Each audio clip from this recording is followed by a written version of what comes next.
So we are just going to skip the intro. I know. That's weird for me because we need to talk about this foundation. You guys know that I try out quite a lot of foundation, and really I've come to the point where I have like my favorite foundations that are in rotation and that I'm using a lot. And sure, I'm trying other foundations to review for you guys, but if I'm being honest, I have those foundations in my collection that I always go back to that are standby products, and those are the ones that I'm really reaching for a lot. Those are the foundations that you guys hear a lot about. But there was one foundation that I kept getting messages about and I kept getting comments about, and eventually I started to see like my favorite people also mention that they loved this foundation. So in today's video, we are going to be talking about the Makeup Forever Reboot foundation. Now, I have to say that I have tried out quite a few Makeup Forever formulas. I'm sure a lot of you guys are familiar with the Makeup Forever Face and Body. That is a discontinued product. Then they came out with the Water Blend, which is now, I believe, also being discontinued. Both of those being really buildable, sheer to light pigment sort of products. And now we have this Reboot foundation that just feels very similar to those other formulas. So I'm going to talk a little bit about that as well in this video. And if you do find it helpful, I would love for you to subscribe. So make sure to subscribe as well. And definitely make sure to hit the notification bell so that you know when I am uploading. So yeah, I try out a lot of foundations and there are definitely some good formulas, but I'm really at this point looking for a foundation that just gives me that extra something. But a key to a good foundation, I think, is really giving the consumer exactly what they're expecting, but just a little bit better with kind of a twist that really makes it stand out. Spoiler alert, I do think that this product has that, so let's talk about it. This is the Makeup Forever Reboot foundation. It retails for $39 and you get a full fluid ounce. My shade is Y218, which is neutral, slightly leaning yellow. I can definitely get away with it because my neck is a little bit more yellow than my face is. But there are 24 shades. The shades are good, but I do think they can expand in the deeper range. So Makeup Forever calls this a light to medium coverage, skin revitalizing foundation that adds radiance.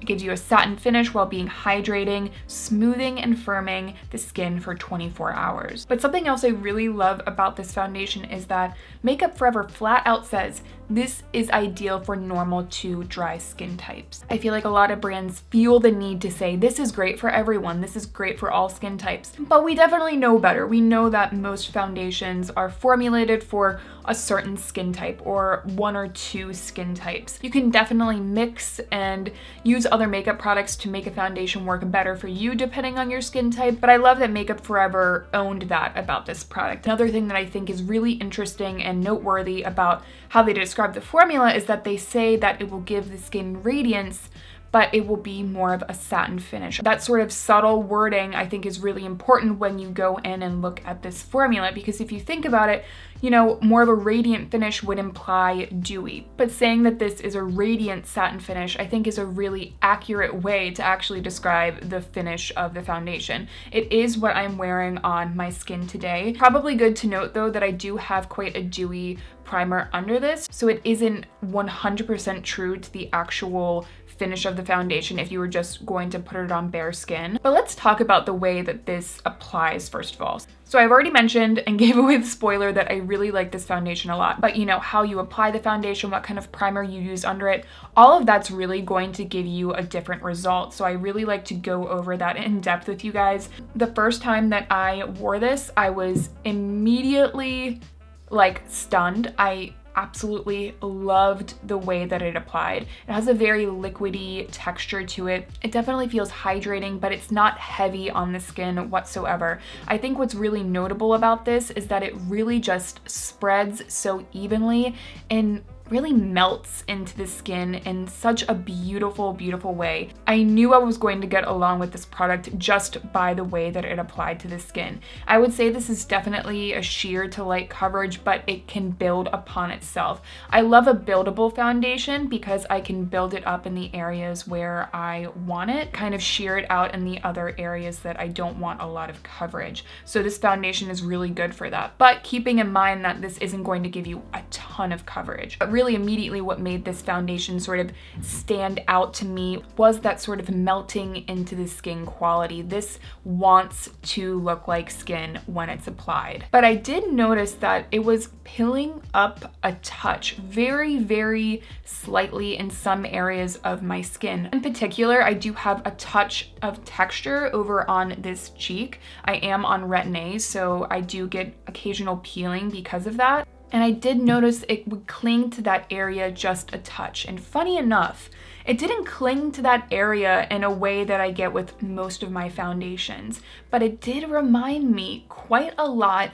of what the Makeup Forever Face and Body used to do for me. Occasionally that product would kind of pill up on itself a little bit. Now it was super easy to blend out because it would just kind of melt back into the skin. So it was really easy to work with in that way, but that really reminded me quite a lot of what that foundation used to do. Very interesting because that sort of texture, the way that that one pilled up, was literally exact to what that foundation used to occasionally do on me. But again, I really had no other issues with it. But I was wondering, you know, could I make this not do that? Because if I could, this could maybe be like a perfect foundation formula for me. So I was playing around with it and I realized that every time I would wear a heavier moisturizer under this foundation, that it would kind of do that. What I ended up realizing is that going in with a very lightweight moisturizer is definitely the way to go with this. And then if you want to add a little bit more emollients to the skin, go in with like a glowy serum primer. And that's what I have been doing. And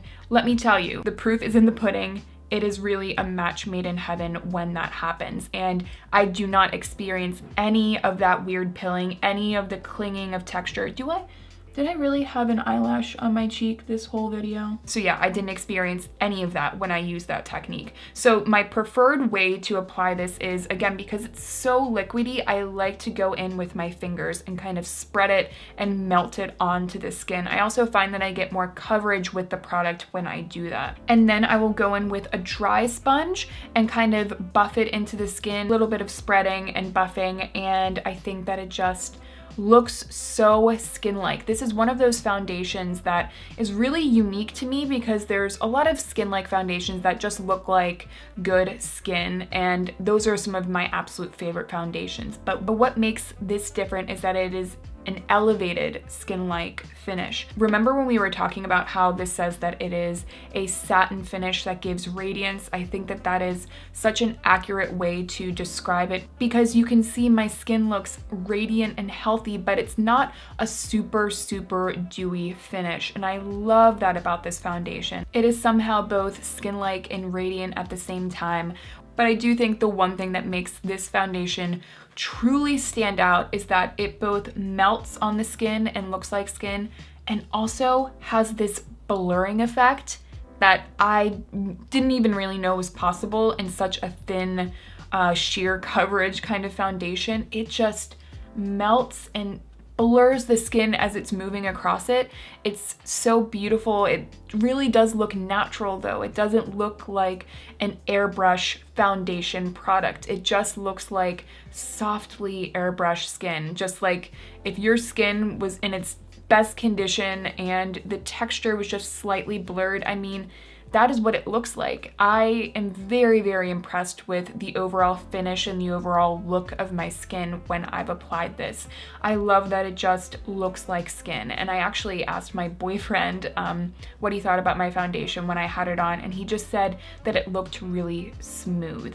So that is always a good sign for me when my foundation looks like skin, but just more smooth. I mean, if I can achieve that any day, that's probably going to be like my go-to look. So very, very impressed with the foundation for that reason. I also really, really like that this wears nicely on me. It doesn't break up oddly. It really fades evenly. I would say it's more of like a 6 to 7 hour wear foundation. It's not going to be super, super long wearing, but it fades evenly. That's really all that I can ask for. If you want something that's more on the light coverage side, that is buildable, that looks like skin, but your skin is just that much more refined, I think you're really, really going to love this foundation. I'm so, so glad that I finally tried it and that a lot of you were asking about it, because This is one of the best foundations that I've tried this year, and it says a lot that I'm not reaching for other foundations because this one is just, it's just that good. I know this is going to make its way into like my consistent foundation basket. I'm going to be using it quite a lot, but I can definitely see this on its way to being a holy grail foundation. So very, very, very impressed with this one. So if you guys found this video helpful, please make sure to give this a thumbs up. And if you like me, if you enjoyed the review, I would love to have you back. So make sure to subscribe as well. And with all of that, I will see you in my next one.